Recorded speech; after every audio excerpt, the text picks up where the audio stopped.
في هذه الرحاب. يصعد الإمام الآن وسوف يرفع الأذان المؤذن الشيخ علي بن أحمد ملا. الله أكبر الله أكبر الله أكبر الله أكبر. أشهد أن لا إله إلا الله.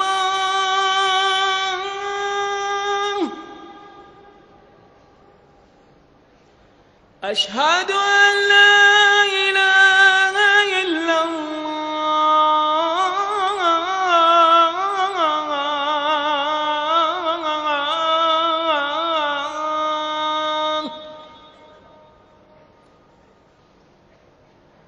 أشهد أن محمدًا رسول الله.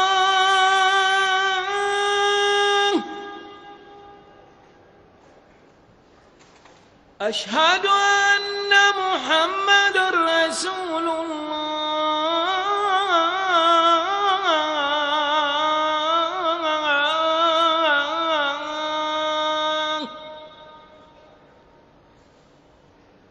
حي على الصلاة.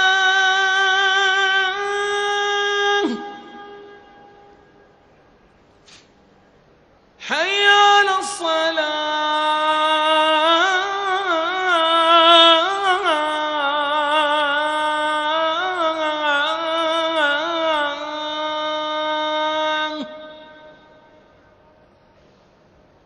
حي على الفلاح.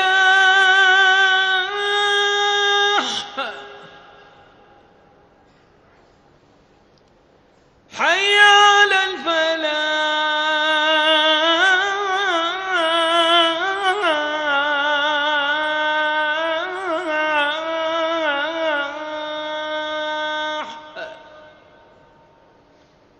الله أكبر الله أكبر. لا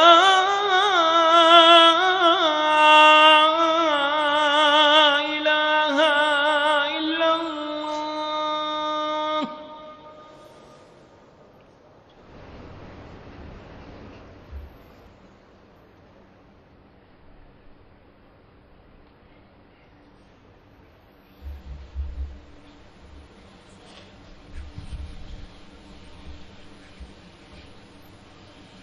الحمد لله ذي الجلال والإكرام، أحمده سبحانه على نعمه العظام، وأشهد أن لا إله إلا الله وحده لا شريك له الملك القدوس السلام، وأشهد أن سيدنا ونبينا محمدًا عبد الله ورسوله وخيرته من خلقه سيد الأنام.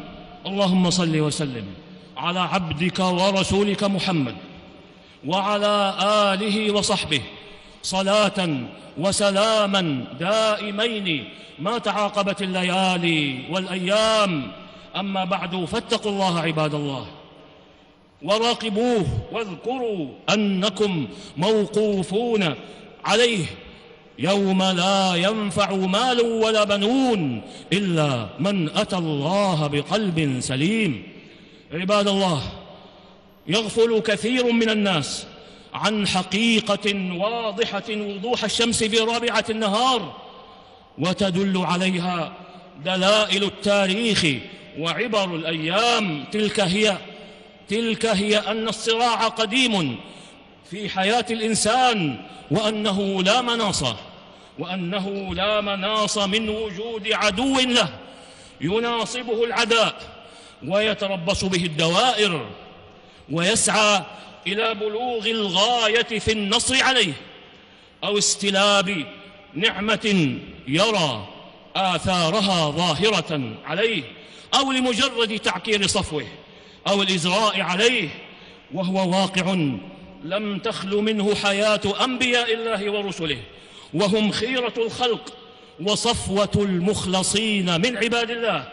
فانظر كيف وقع عليهم من عداء قومهم الذين أعلنوا عليهم حربا عوانا لا هوادة فيها بلغت من الأذى والكيد والتكذيب ما لا نظير له. إنها سنة من سنن الله في خلقه لا تتخلف ولا تتبدل. وكذلك جعلنا لكل نبي عدوا شياطين الإنس والجن يوحي بعضهم إلى بعض زخرف القول غرورا. وبذا يعلم أنه لا مطمع لبشر في أن يسلم من عداوة عدو يكيد له ويتربص به ويتحين الفرص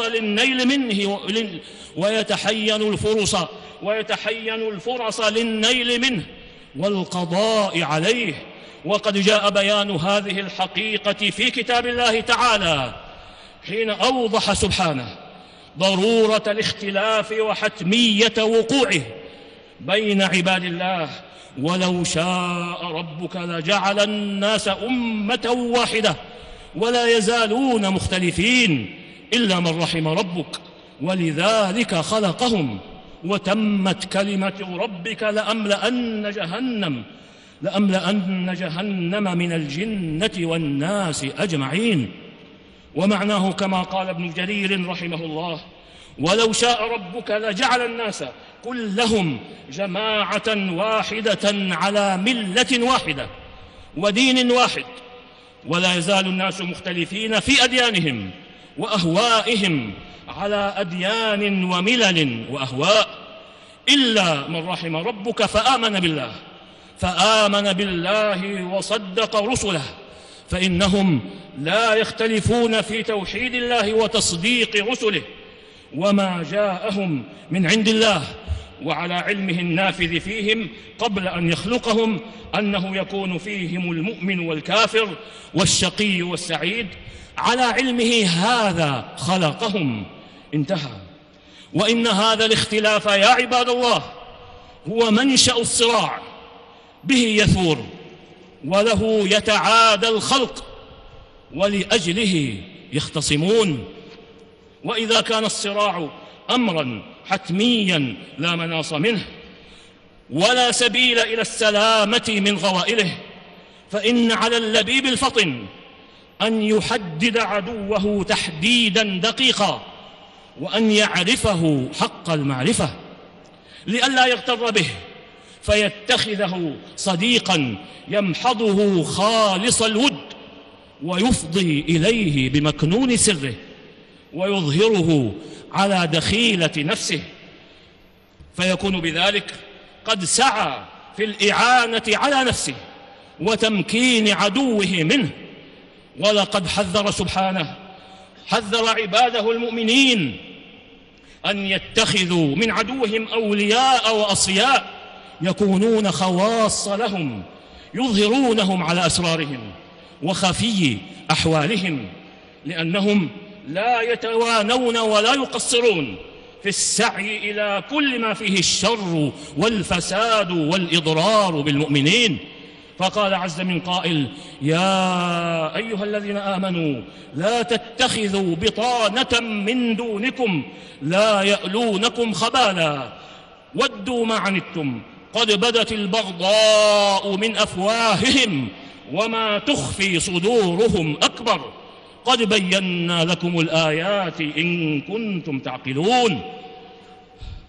ولقد كان من منن الله على بني آدم أنه سبحانه لما خلق أباهم آدم ونفخ فيه من روحه وأسجد له ملائكته أبان له شخص عدوه وحذره من طاعته واتباعه، وذلك هو إبليس الذي أمره الله بالسجود لآدم فأبى واستكبر حسدا وبغيا. فقلنا يا آدم إن هذا عدو لك ولزوجك فلا يخرجنكما من الجنة فتشقى. وكان من منن الله أيضا على عباده من ذرية آدم أن بين لهم أن الشيطان عدوهم ليأخذوا منه حذرهم وليأمنوا مكره ويحبطوا كيده. إن الشيطان لكم عدو فاتخذوه عدوا إنما يدعو حزبه ليكونوا من أصحاب السعير. وإذ قلنا للملائكة اسجدوا لآدم فسجدوا إلا إبليس كان من الجن ففسق عن أمر ربه أفتتخذونه وذريته أولياء من دوني وهم لكم عدو بئس للظالمين بدلا. وكما يتعين على اللبيب معرفة عدوه حق المعرفة، فكذلك يجب عليه تصحيح النية في التصدي له ومقاومته، فلا يكون ذلك لمجرد الغلبة أو لإظهار القوة وشدة البأس أو للحمية أو للفخر والمباهاة، بل يكون مقصوده ومبتغاه رضوان الله تعالى، وأن تكون كلمته سبحانه هي العليا. ولما كان الشيطان يعلم أن فلاح الإنسان وصلاحه وسعادته في الحياة الدنيا ونجاته وفوزه بالنعيم المقيم عند ربه يوم القيامة متوقف على اتباع ما جاءه من ربه بالبينات والهدى وامتثال أمره واجتناب نهيه، كان حرصه شديدا وسعيه دائبا في صرفه عن طاعة ربه بتزيين المعصية في قلبه وبإغوائه له بألوان وضروب الغواية، كما فعل مع آدم عليه السلام حين زين له الأكل من الشجرة التي نهاه ربه عن الأكل منها، مما قص تعالى علينا خبره في قوله عز اسمه: ويا آدم اسكن أنت وزوجك الجنة فكلا من حيث شئتما ولا تقربا هذه الشجرة فتكونا من الظالمين. فوسوس لهما الشيطان ليبدي لهما ما وري عنهما من سوآتهما وقال: ما نهاكما ربكما عن هذه الشجرة إلا أن تكونا ملكين أو تكونا من الخالدين. وقاسمهما إني لكما لمن الناصحين فدلاهما بغرور فلما ذاقا الشجرة بدت لهما سوآتهما وطفقا يخصفان عليهما من ورق الجنة وناداهما ربهما ألم أنهكما عن تلكما الشجرة وأقل لكما إن الشيطان لكما عدو مبين. وبذا يستبين أن الناس في هذا منقسمون إلى فريقين: فريق يتولى الله ويحبه ويطيعه في أمره ونهيه وفيما جاءت به عنه رسله، وفريق آخر يتولى الشيطان ويطيعه ويأتمر بأمره، الذي أوضحه ربنا سبحانه بقوله: إنما يأمركم بالسوء والفحشاء وأن تقولوا على الله ما لا تعلمون. وأصحاب هذا الفريق الذي يتولى الشيطان ويطيعه هم الخارجون على منهج الله، الحائدون عن صراطه المستقيم ودينه القويم، المائلون عنه إلى اتباع السبل التي تفرقت بهم عن سبيله على اختلاف مشاربهم وتنوع نحالهم ومذاهبهم وتعدد فرقهم وأحزابهم، التي يجمع بينها جامع واحد هو عامل الانحراف الأكبر وروحه وعماده، وهو الحيدة عن منهج أهل السنة والجماعة وطريق سلف الأمة والمخالفة عنه إلى غيره من مناهج أهل البدع والأهواء، تلك المخالفة التي أورثت أهلها ضلالا بعيدا وأعقبت أصحابها إثما مبينا. وكفى بمشاقة الرسول صلوات الله وسلامه عليه وباتباع غير سبيل المؤمنين شؤما ووبالا وسوء منقلب. وقبح مآل. ومن يشاقق الرسول من بعد ما تبين له الهدى ويتبع غير سبيل المؤمنين نوله ما تولى ونصله جهنم وساءت مصيرا. نفعني الله وإياكم بهدي كتابه وبسنة رسوله صلى الله عليه وسلم.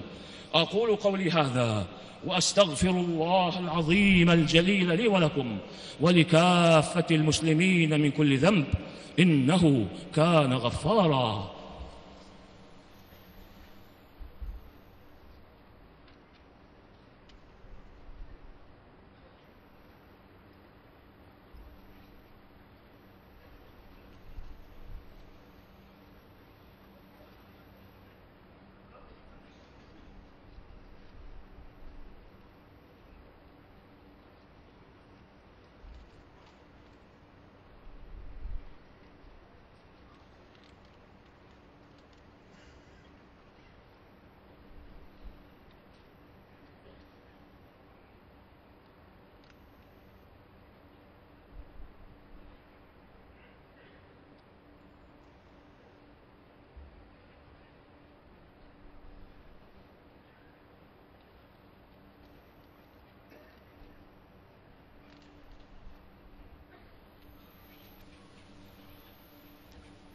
الحمد لله رب العالمين والعاقبة للمتقين، وأشهد أن لا إله إلا الله وحده لا شريك له الملك الحق المبين، وأشهد أن سيدنا ونبينا محمدًا عبد الله ورسوله إمام المرسلين وخاتم النبيين ورحمة الله للعالمين. اللهم صل وسلم على عبدك ورسولك محمد وعلى آله وصحابته أجمعين والتابعين ومن تبعهم بإحسان إلى يوم الدين. أما بعد، فيا عباد الله، قال بعض أهل العلم في بسط مدلول قوله سبحانه: يا بني آدم لا يفتننكم الشيطان كما أخرج أبويكم من الجنة. الآية: لا يدع الشيطان أمرا يحبه الله إلا زين للعبد مخالفته، ولا أمرا مكروها لله إلا زين له مقارفته. إنما يأمركم بالسوء والفحشاء وأن تقولوا على الله ما لا تعلمون. والإنسان في صراع دائم في نفسه مع الشيطان. يقوم الإنسان يصلي فيأتي فيذكره من الدنيا ما لم يكن يذكر قبل الصلاة فيصرفه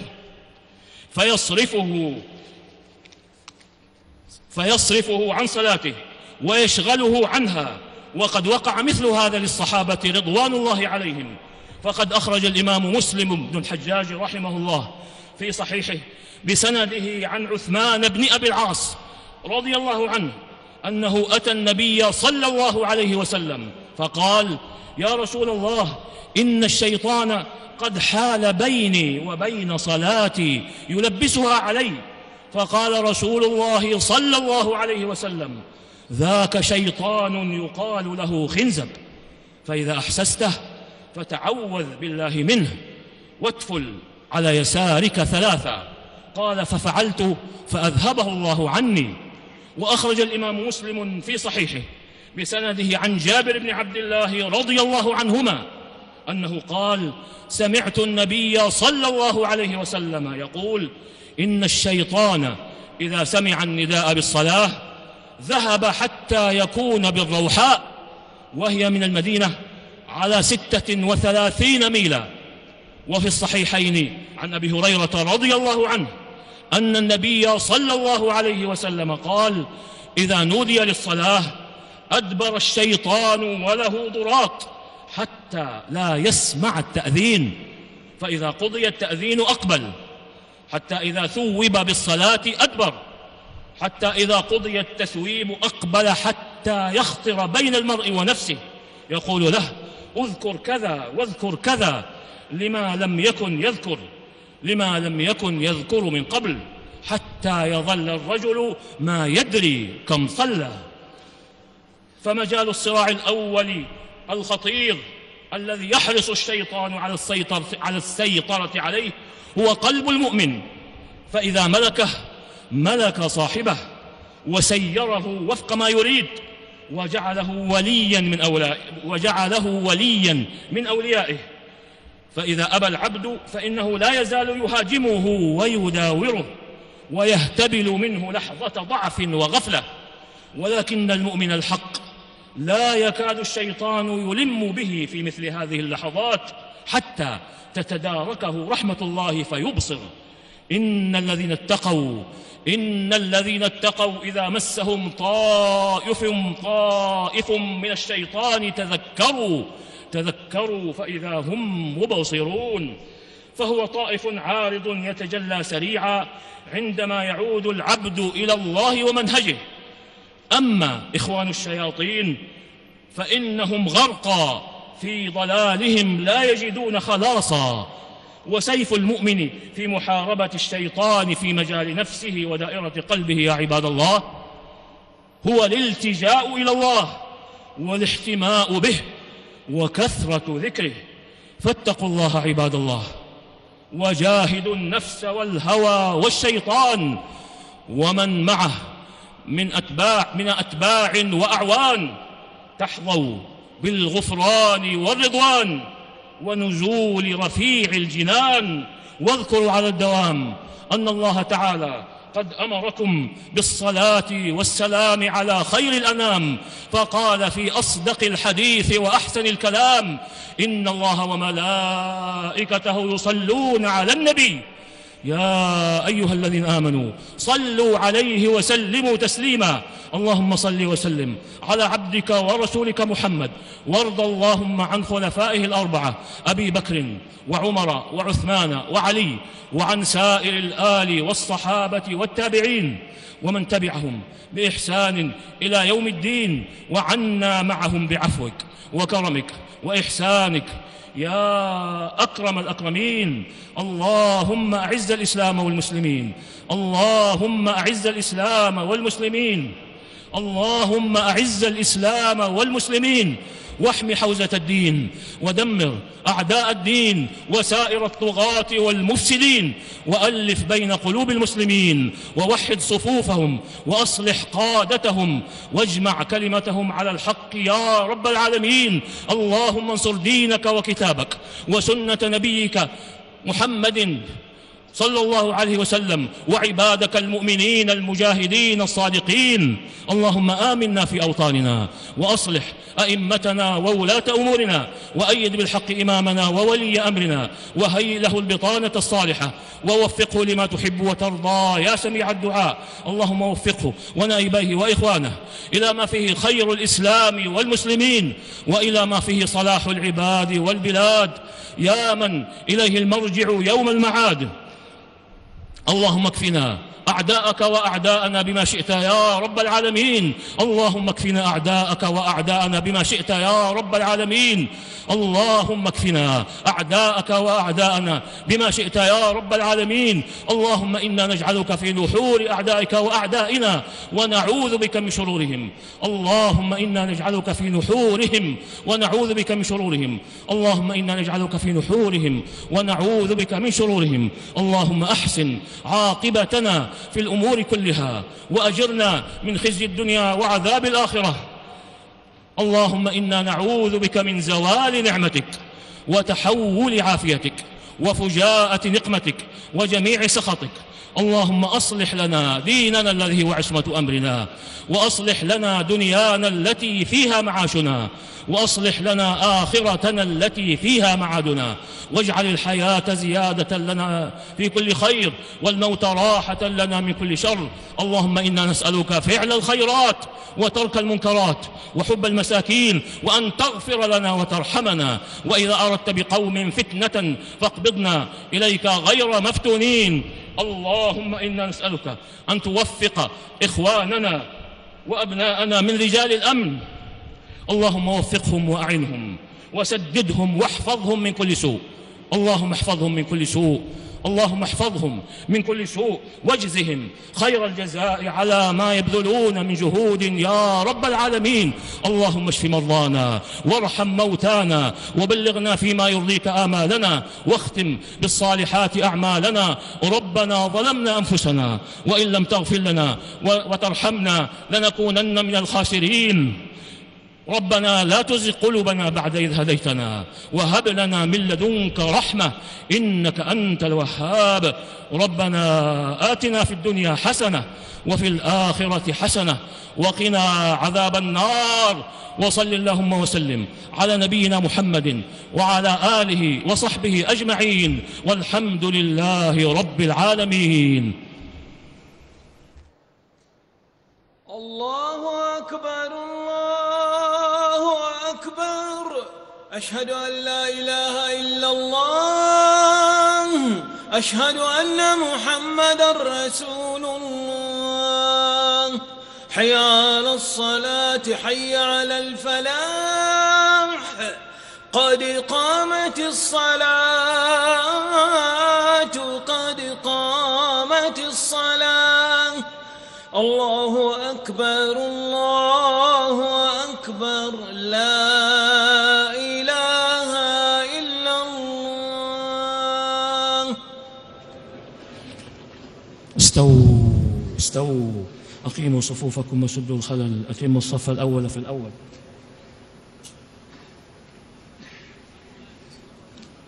الله أكبر الله أكبر.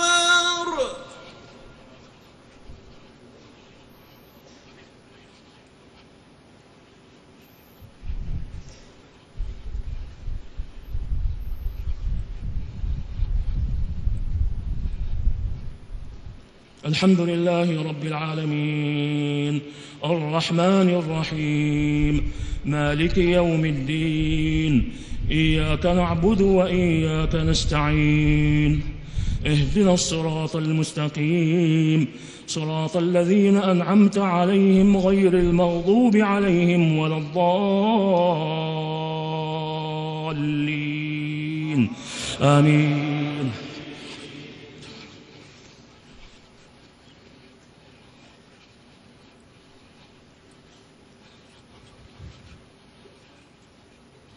والتين والزيتون وطور سينين وهذا البلد الأمين، لقد خلقنا الإنسان في أحسن تقويم ثم رددناه أسفل سافلين، إلا الذين آمنوا وعملوا الصالحات فلهم أجر غير ممنون.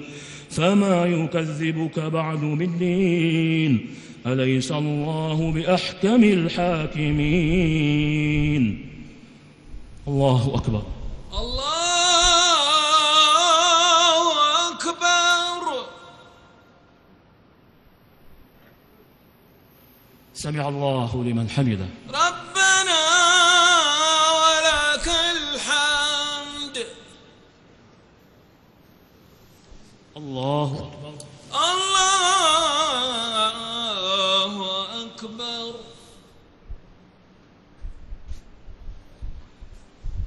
الله أكبر الله أكبر. الله أكبر الله أكبر. الله أكبر الله أكبر. الحمد لله رب العالمين، الرحمن الرحيم، مالك يوم الدين، إياك نعبد وإياك نستعين، اهدنا الصراط المستقيم، صراط الذين أنعمت عليهم غير المغضوب عليهم ولا الضالين،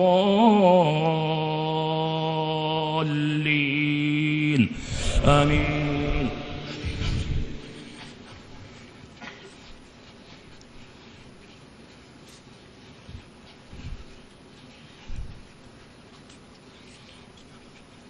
أرأيت الذي يكذب بالدين، فذلك الذي يدع اليتيم ولا يحض على طعام المسكين فويل للمصلين الذين هم عن صلاتهم ساهون الذين هم يراءون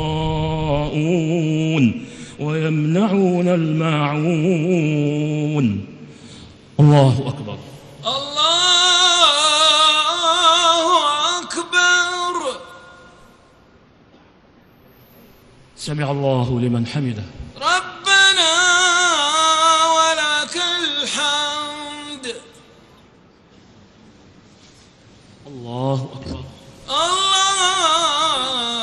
الله أكبر. الله أكبر. الله أكبر. الله أكبر. الله أكبر.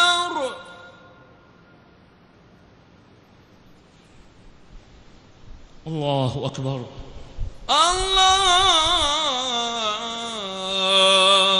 الله أكبر.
السلام عليكم ورحمة الله.